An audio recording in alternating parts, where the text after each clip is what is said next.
Hi everyone, welcome to career talk. इस video में हम 30 एंड 31 जनवरी का डेली पीआईबी एनालिसिस देखेंगे। ओके, जो हमारे UPSC CSC 2021 and state PCS के current affair and international affairs and ministries के जो इम्पोर्टेंट मिनिस्ट्रीज, ओके, जो उनकी स्कीम्स पॉलिसीज उन सबको कवर करती है। हमारा पहला पीआईबी किससे रिलेटेड है? जो हमारे मिनिस्ट्री ऑफ फाइनेंस है, उन्होंने इकोनॉमिक सर्वे जो रिलीज किया है, ओके, 2020 एंड 2021 के लिए जो इकोनॉमिक सर्वे रिलीज किया, जिसको हमने अपनी सेपरेट वीडियो में, एक इकोनॉमिक सर्वे की जो अलग से हमने वीडियो बनाई है, वहाँ पे पूरी चीज कवर की हुई है। तो आप वहाँ से वो पूरी चीज पढ़ सकते हैं। यहाँ पर हम बस नॉर्मल एक बार सिर्फ कुछ कुछ फ्यू पॉइंट्स है उसको बस बता दूंगा इस वीडियो में कि क्या क्या है। लेकिन हमने जो पूरे तरीके से जो इकोनॉमिक सर्वे जो पूरी समरी कवर की है, वो हमने सेपरेट वीडियो पे कवर किया है, जो आप हमारे चैनल पे जाके चैनल पेज से देख सकते हैं। ओके, यहाँ पर जो हमारा इकोनॉमिक सर्वे है, वहां पर जो वी शेप्ड इकोनॉमी रिकवरी की बात की जा रही है, उसको मैं यहाँ पर फिर से एक बार रिपीट कर देता हूँ, जो हमने अपने समरी पे कवर किया है। यहाँ पर जो वी शेप्ड इकोनॉमी रिकवरी की बात की जा रही है, वी शेप्ड इकोनॉमी रिकवरी क्या होती है? देखिए, जैसे यहाँ पर एक डायग्राम के थ्रू हम समझते हैं। तो डायग्राम में यहाँ पर देखिए, जैसे कि एक इसको आप मिनिमम एक लाइन ले लीजिए, जैसे कि जीरो एक इक्वेटर ले लीजिए, इसके मेन इक्वेटर ले लीजिए, ठीक है। अब देखिए, ये जो लाइन है यहाँ पर, इसको इंडिया की जीडीपी समझ लीजिए और नीचे ले लीजिए टाइम। ओके, ये इंडिया की मान लीजिए लाइन जो है जीडीपी है, और ये नीचे वाली लाइन जो है क्या है? टाइम है। तो देखिए, जैसे कि जीडीपी जो हमारी है इंडिया की, वो अचानक से क्या होती है? अचानक से डिक्लाइन होती है। ओके, अचानक से जो जीडीपी हमारी डिक्लाइन हुई, और कम टाइम पे, ओके, कम टाइम पे क्या हुई? हमारी जीडीपी वापस ऊपर उठने लगी। ओके, जहां पर कम टाइम पे हमारी जो जीडीपी जैसे डिक्लाइन हुई, फिर अचानक से ऊपर होने लगी, ऊपर की ओर ग्रो करने लगी, ठीक है, लेकिन कम टाइम पे। तो वो कौन सा शेप बनाती है? वी शेप बनाती है। इसलिए यहाँ पर उसको वी शेप रिकवरी कहा गया है। एंड दो और शेप होते हैं हमारी इंडियन इकोनॉमी, जो यू शेप होता है। यू शेप में क्या होता है? हमारी जो जीडीपी है वो क्या हुई? डिक्लाइन हुई। जैसे जीडीपी डिक्लाइन हुई और थोड़ा ज्यादा टाइम लेके, थोड़ा टाइम टेकिंग जो प्रोसेस उसको ज्यादा लेके रिकवर करती है, तो एक यू शेप बनाती है, तो उसको यू शेप रिकवरी कहते हैं। एंड फिर होता है एल शेप। एल शेप में क्या होता है? हमारी जो जीडीपी है वो क्या डिक्लाइन होती रहती है, लेकिन रिकवरी उतनी नहीं हो पाती, तो उसको कहते हैं एल शेप रिकवरी। ओके, यहाँ पर हमारी जो इकोनॉमिक सर्वे है, वो यहाँ पर वी शेप रिकवरी की बात कर रही है। एंड ये जो वी शेप जो रिकवरी हुई है, जो जैसे पहले फर्स्ट क्वार्टर में हम जीडीपी की बात करें तो 23% डिक्लाइन हुई थी हमारी जीडीपी, जबकि जो सेकंड क्वार्टर हुआ हमारा, उस पर कितनी डिक्लाइन हुई? 7.9 ही डिक्लाइन हुई।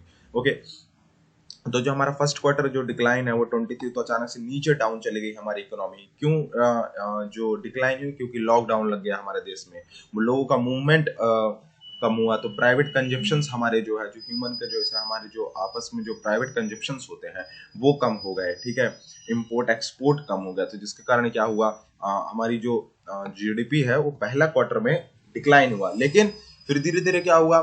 जैसे कि मेगा वैक्सीनेशन ड्राइव चल रहा है, इस सब चीजों के कारण क्या हुआ? हमारी जो सेकंड क्वार्टर में इकोनॉमी क्या हुई? थोड़ी थोड़ी सी बढ़ने लगी। ओके, तो इस तरीके से जो वी सेव इकोनॉमी की यहाँ पर बात की जा रही है, तो हमने अच्छी तरीके से यहाँ पर वी सेव इकोनॉमी के बारे में डिस्कस किया।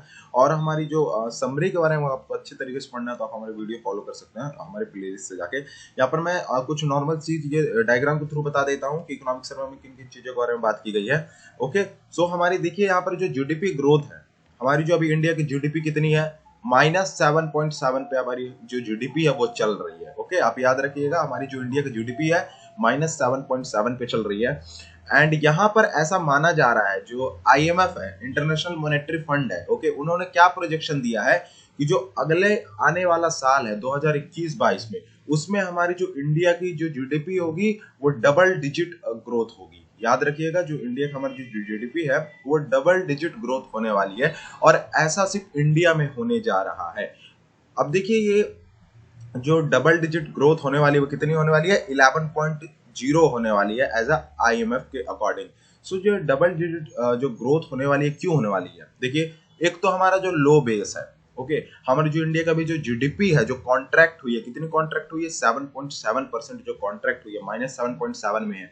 तो अब यहाँ पर क्या हो रहा है? हमारा बेस तो लो है, ओके, हमारी -7.7 अब बेस आ चुके हैं। तो अब क्या हो रहा है, ये जो लो बेस के कारण ही हमारी जो जीडीपी का ग्रोथ है जो अगले साल देखा जाएगा वो कितना देखा जाएगा, डबल डिजिट में देखा जाएगा, मतलब 11.0 देखा जा सकता है। एंड ये किसका प्रोजेक्शन है, आईएमएफ का। एक ये प्रीलिम्स पॉइंट ऑफ व्यू से एक अच्छा फैक्ट क्वेश्चन है जिसे आप कवर कर सकते हैं। उसके साथ साथ हमारी इकोनॉमिक सर्वे कुछ और चीज बात करती है, जैसे कि हमारा जो करंट अकाउंट बैलेंस है, ओके, वो 3.1 देखा जा रहा है।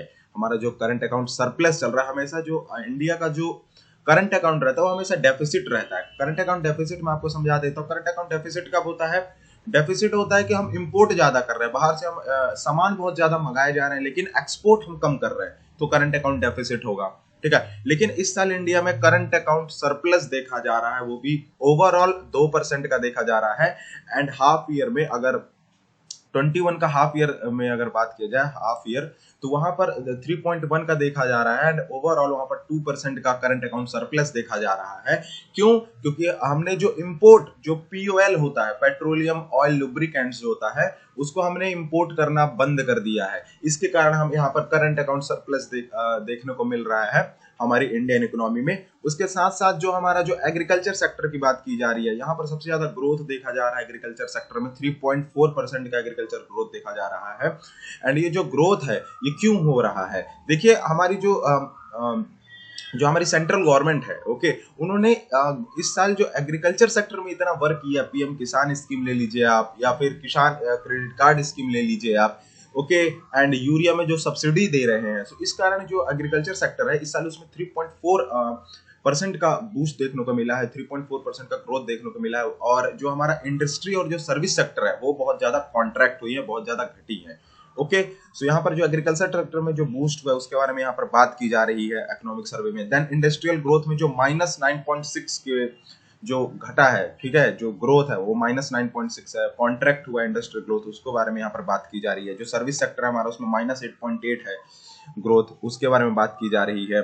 ओके, इसके बारे में हमने ब्रॉड तरीके से हमने कवर किया है, जो आप हमारे वीडियो से देख सकते हैं। उसके साथ साथ यहाँ पर देखिए जो फिजिकल डेफिसिट है वो 3.5 बताया जा रहा है, ओके, एंड उसके साथ साथ जीडीपी ग्रोथ जो हमने डिस्कस किया जो -7.7 है, ओके, एंड उसके साथ साथ जो इन्फ्लेशन है, यहाँ पर देखिए जो इन्फ्लेशन को जो डायग्राम है यहाँ पर देखिए, इन्फ्लेशन में यहाँ पर जो सीपीआई है, सीपीआई जो कंबाइंड है, सीपीआई जो होता है उसमें क्या होता है, fuel, food products, essential products, सब चीज कैलकुलेट होता है, ओके। एंड डब्ल्यूपीआई देखिए डाउन जा रहा है और सीपीआई जो है अप जा रहा है। सीपीआई अप जाने का एक मेन रीजन है जो एसेंशियल फूड मटेरियल्स है उनका प्राइस बहुत हाई जा रहा है। हमारे दिसंबर का जो 2020 जो दिसंबर का जो महीना था उसमें क्या हो रहा था, जो हमारी जो फूड प्रोडक्ट्स थी उसका जो प्राइस है वो बहुत ज्यादा हाई हुए।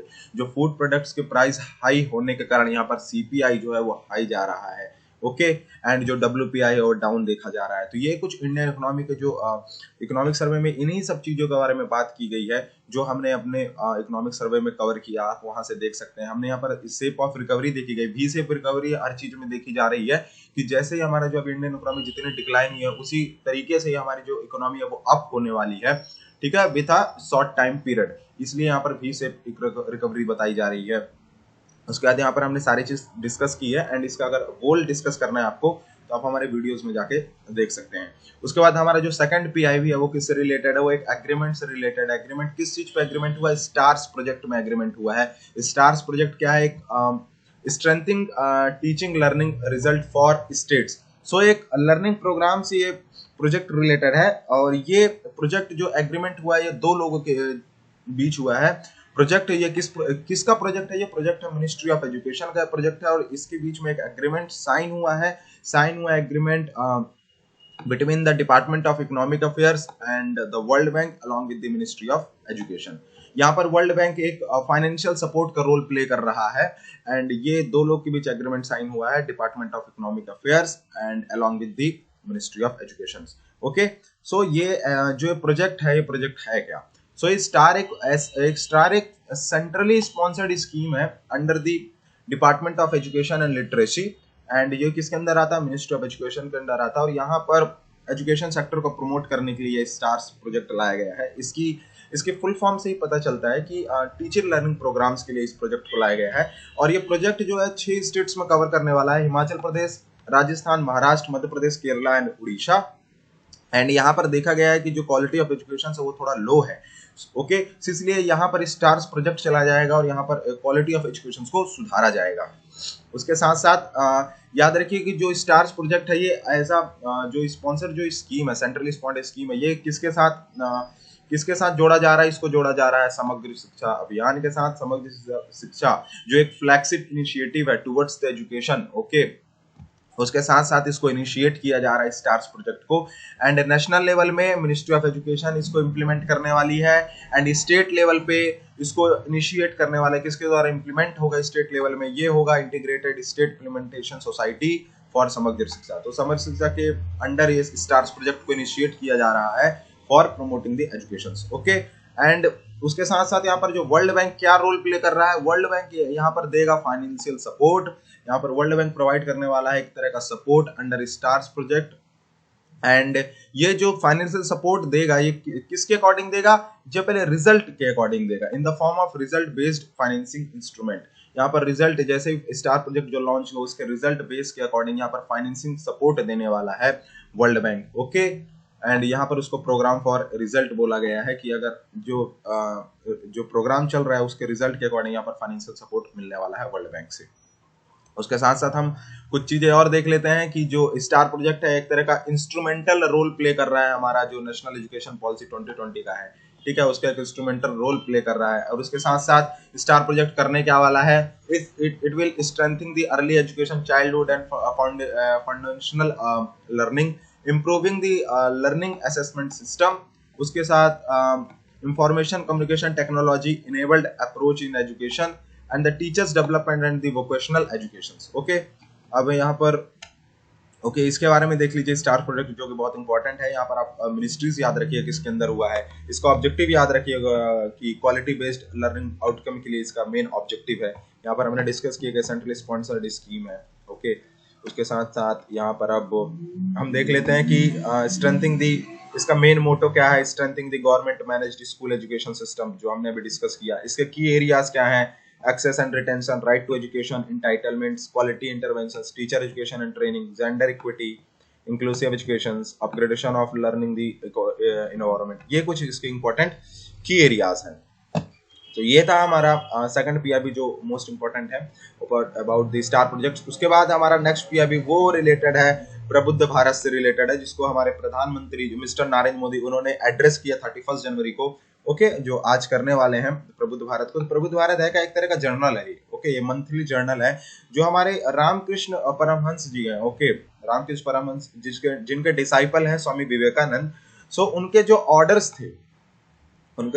थे वो इसमें प्रिंट किए जाते हैं, ठीक है।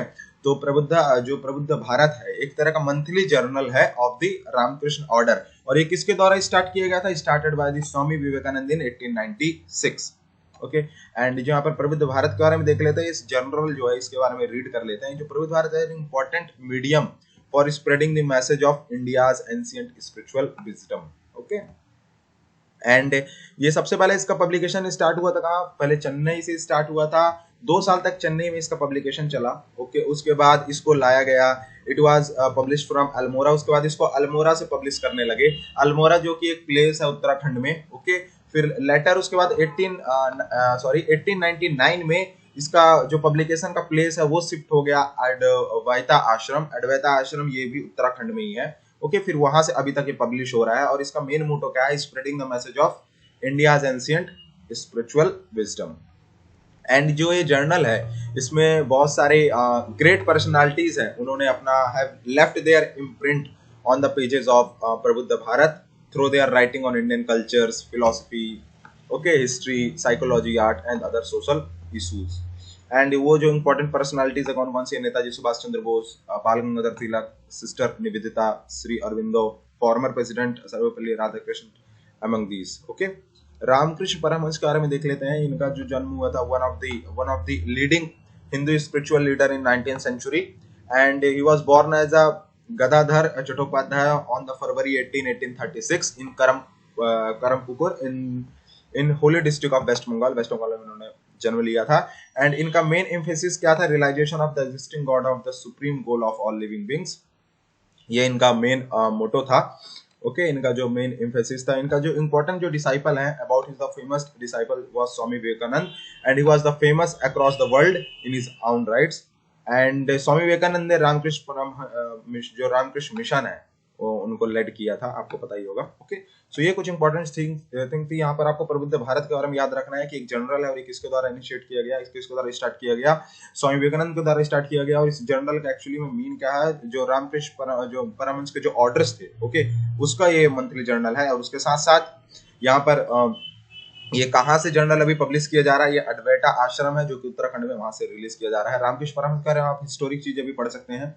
ओके उसका नेक्स्ट भी अभी हमारे इंडेक्स ऑफ 8 कोर इंडस्ट्रीज से रिलेटेड है। So index of 8 core industries है ये किसके द्वारा रिलीज किया जाता है। ओके सो ये जो इंडेक्स है ये रिलीज किया जाता है office of the economic adviser, किसके अंडर आता है, department of promotion of industry and international trade.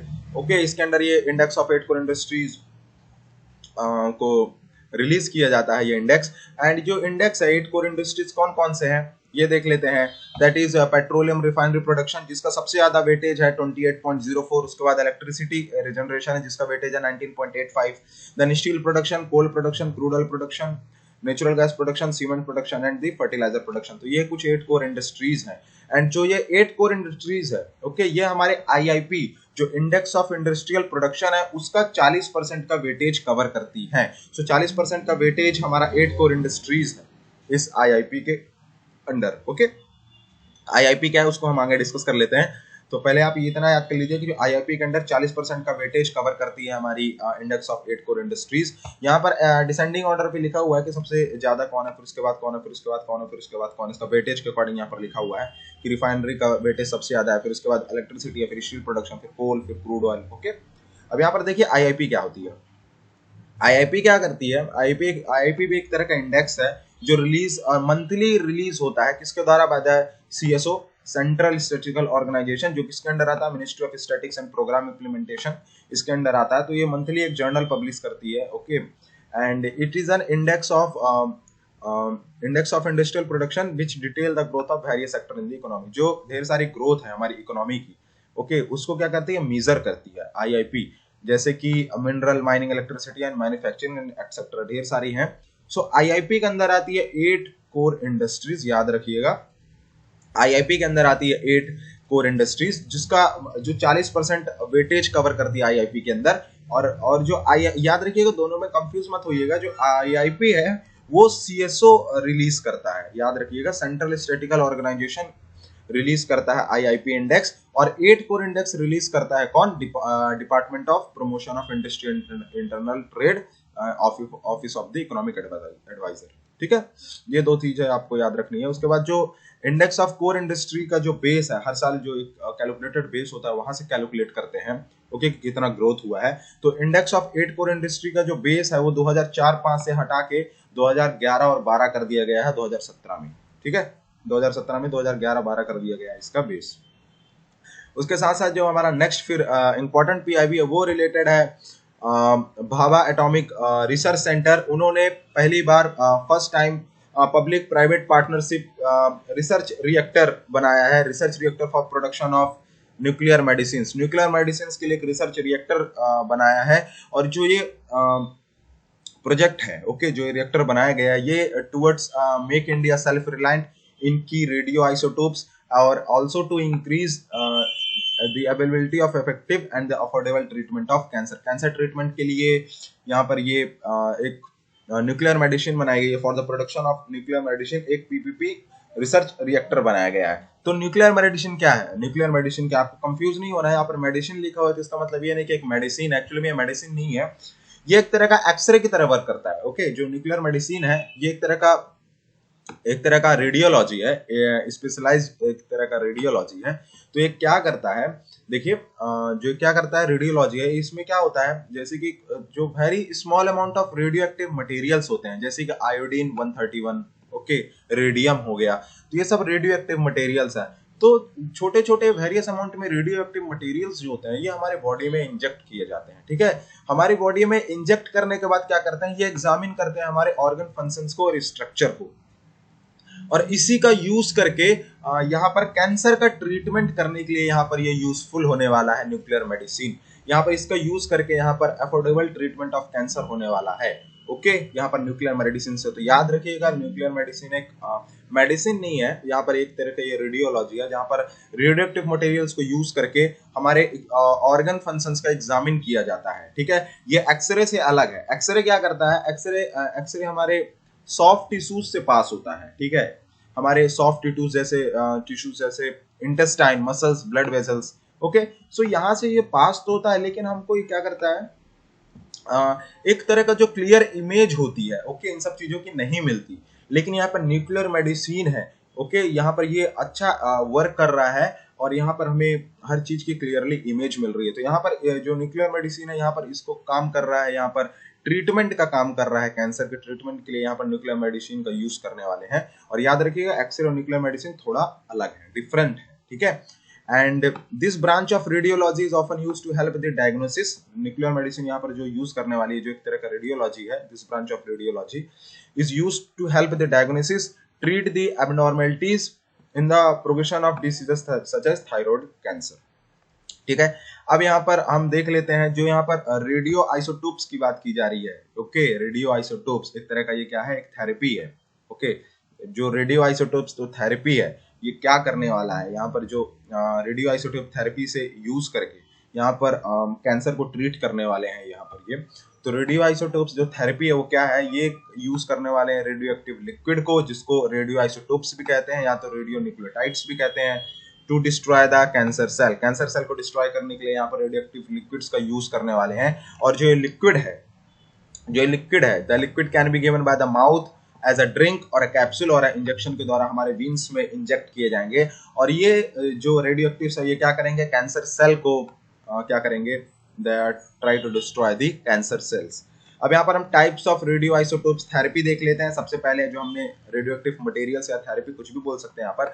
First one is iodine 131, second one is strontium 89 या samarium 153 and third one is radium 223। तो ये तीन चीजें यहाँ पर थेरेपी की बात की जा रही है। यहाँ पर जो आयोडीन थेरेपी है वो commonly used to treat the thyroid cancer, then the strontium 89, okay, यहाँ पर treat to some types of a cancer that have spread to the bones, okay, जो हमारे बोन्स में जो कैंसर जो फैल जाते हैं, मेटास्टिक बोन कैंसर जिसको कहा जाता है, उसको ट्रीट करने के लिए यहाँ पर यूज कर रहे हैं।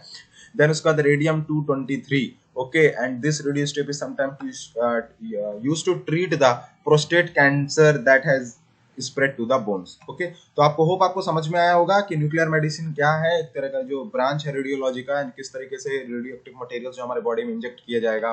ओके, उसके बाद यहाँ पर एग्जामिन किया जाएगा ऑर्गन के फंक्शन एंड स्ट्रक्चर का किस तरीके से है। उसके बाद ये यूज कर रहे हैं कि किस तरीके से ट्रीट किया जाए किसी भी चीज को। तो कैंसर के लिए यहाँ पर न्यूक्लियर मेडिसिन बहुत ज्यादा यूजफुल आ रही है।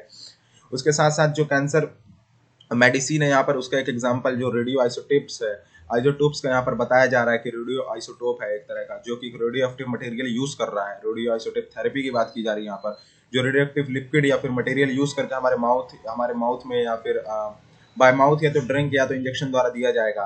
उसके बाद कैंसर के जो सेल्स है उसको डिस्ट्रॉय करने के लिए यहाँ पर ये आयोडीन 13 रेडियम का यूज किया जा रहा है। तो ये हमारी बहुत इंपॉर्टेंट न्यूज है, ये जो वर्क की है हमारी भाभा एटॉमिक रिसर्च सेंटर ने यहाँ पर वर्क किया है। उसके बाद नेक्स्ट हमारा जो प्रोग्राम है, ओके, वो किससे रिलेटेड है, वो रिलेटेड है पल्स पोलियो प्रोग्राम से, जो हमारे प्रेसिडेंट है, ओके, हमारे जो प्रेसिडेंट है वो यहाँ पर इनिशिएट करने वाले हैं आज, ओके, 31 जनवरी को।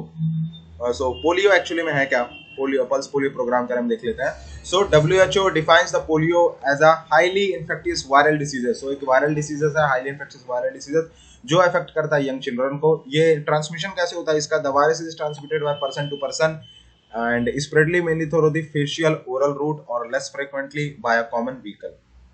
जैसे कि कॉमन व्हीकल क्या हो गया, जैसे कंटेमिनेटेड वाटर और अ food and multiple in the intestines, okay, and it can invade the nervous system and causes paralysis। तो ये मेन ट्रांसमिशन के रीजंस है। उसके बाद इसके सिम्टम्स क्या है, अगर आपको पोलियो तो इसके सिम्टम्स क्या है, fever, fatigue, headache, vomiting, stiffness in the neck, pain in the limbs and in a small portion of cases the disease causes paralysis which is often permanent। And याद रखिए पोलियो का कोई cure नहीं है। अगर कहा जाए कि हाँ पोलियो का क्योर हो चुका है, ये चीज है, नहीं है, पोलियो का कोई क्योर नहीं है, बट ये इसको रोका जा रहा है इम्यूनाइजेशन प्रोग्राम के द्वारा। ओके, इम्यूनाइजेशन प्रोग्राम के द्वारा इसको रोका जा रहा है, लेकिन पोलियो का कोई प्रॉपर क्योर अभी तक नहीं है। सो पल्स पोलियो प्रोग्राम एक्चुअली में है क्या? इंडिया ने लॉन्च किया था पल्स पोलियो इम्यूनाइजेशन प्रोग्राम 1995 में, and after resolution of global initiative of polio reduction by adopted by the world health assembly. 1988 में जब हमारी जो ग्लोबल इनिशिएटिव लिया गया कि पोलियो को इरेडिकेट करना है, हटाना है by our world health assembly in 1988, उसके बाद हमारे इंडिया ने लॉन्च किया pulse polio immunisation programme in 1995। और इसमें क्या था, इसमें जो चिल्ड्रन जो एज ग्रुप है 0 to 5 ईयर्स, ओके, यहाँ पर उनको क्या किया जा रहा है, इनको पोलियो ड्रग्स दिया जा रहा है। ओके, उनको पोलियो से बचाने के लिए पोलियो ड्रॉप्स दिया जा रहा है और ड्रग्स दिया जा रहा है during a national subnational immunisation programme. And polio in India की बात करें, एंड पोलियो इन इंडिया की बात करें तो WHO ने, वर्ल्ड हेल्थ ऑर्गेनाइजेशन ने 2012 में जो इंडिया को फ्री बताया पोलियो से। ओके, 2012 में इंडिया को रिमूव कर दिया है from the list of countries that having a polio virus transmission. So India को रिमूव कर दिया गया। उसके साथ साथ 2 years लेटर, 2 साल बाद में, 2012 के बाद 2014 में South East Asia region of WHO of which India is a part were certified as a polio free prevention. उसके बाद पोलियो फ्री बता दिया गया है। तो याद रखिए इंडिया भी पोलियो फ्री है। एंड इस वायरस को रोकने के लिए हमारी गवर्नमेंट ने 2014 में, मार्च 2014 में ओरल पोलियो वैक्सीनेशन को मैंडेटरी कर दिया कि हर बच्चे को ओरल पोलियो वैक्सीनेशन दिया जाएगा। Okay, from travelling between India and the polio affected countries such as Afghanistan, Nigeria, Pakistan, Ethiopia, Kenya, Somalia, Syria and Cameroon. ये था पोलियो पल्स पोलियो प्रोग्राम के बारे में। उसके बाद जो हमारा लास्ट इंपॉर्टेंट PIV है वो रिलेटेड है अरुण हाइड्रो इलेक्ट्रिक प्रोजेक्ट से, जो इंडिया बना रही है नेपाल पे। ओके, एंड ये किसके द्वारा बन रहा है? ये बन रहा है सतलुज जल विद्युत निगम के द्वारा बन रहा है। एंड इसका जो मेन एम क्या है, 679 मेगावाट तक अभी बन चुका है, और इसका आगे का एम देख लेते हैं। तो अरुण हाइड्रो इलेक्ट्रिसिटी प्रोजेक्ट है जो कि नेपाल में, उसके बारे में पढ़ लेते हैं। ये किस रिवर पे बन रहा है? ये बन रहा है अरुण रिवर पे। ये नेपाल पे स्थित है। एंड अरुण क्या है? अरुण एक ट्रिब्यूटरी है कोसी रिवर की, जो कि नेपाल में है। Okay, and the project is located approx 57 kilometre east of Kathmandu, the capital of Nepal. And यहाँ पर सतलुज जल विद्युत निगम है जो कि ये प्रोजेक्ट बना रही है, और जो प्रोजेक्ट है is developing the project on a boot basis. Okay, on a boot basis पे प्रोजेक्ट बन रहा है। बूट बेसिस का मतलब है build on operate transfer basis पे प्रोजेक्ट बनाया जा रहा है। और ये एक public private partnership project model है, जिसमें क्या होगा, प्राइवेट ऑर्गेनाइजेशन कंडक्ट करने वाला एक large development project under a contract to a public private sector programme.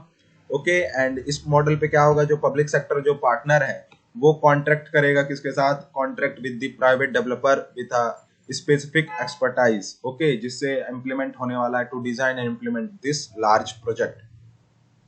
और यहाँ पर जो SJVN है वो अभी तक प्रेजेंटली जो Arun hydro electricity power project है उसमें अभी तक 2016 मेगावाट इंस्टॉल कर चुका है, और 5000 मेगावाट इंस्टॉल करने की जो लिमिट है वो 2023 तक रखी गई है। उसके बाद 12000 मेगावाट इंस्टॉल करने की कैपेसिटी जो है, जो एम रखी है वो 2030 तक रखी है, और उसके बाद 25000 रखी है 2040 तक। तो कुछ एम है, उसमें से 2016.51 मेगावाट कंप्लीट हो चुका है। ओके, SJVN इसके साथ साथ और भी वेरियस सेक्टर में वर्क करती है, बहुत सारे सेक्टर में, जैसे कि which includes hydro, wind, solar और thermal energy. And the company has also work in the field of energy transmission. तो ये था Arun hydro electricity power project in Nepal, जो इंडिया इस पे वर्क कर रहा है। ओके, उसके बाद हमने पल्स पोलियो प्रोग्राम के बारे में पढ़ा। उसके बाद रेडियो आइसोटोप थेरेपी के बारे में पढ़ा, न्यूक्लियर मेडिसिन। ओके, उसके बाद हमने 8 कोर इंडेक्स पढ़े, IIP पढ़ा, उसके बाद प्रबुद्ध भारत पढ़ा, और समरी हमने देखी, जो इम्पोर्टेंट जो इकोनॉमिक सर्वे की समरी है। ओके, इसके बारे में हमने रीड किया। अगर आपको इसके पीडीएफ चाहिए तो आप हमारे डिस्क्रिप्शन बॉक्स से डाउनलोड कर सकते हैं। एंड अगर आपको डेली पीआईबी एनालिसिस चाहिए तो आप हमारे चैनल को सब्सक्राइब कर सकते हैं, जिससे आप हमारे डेली अपडेट्स को पा पाएंगे। Thank you for being our channel.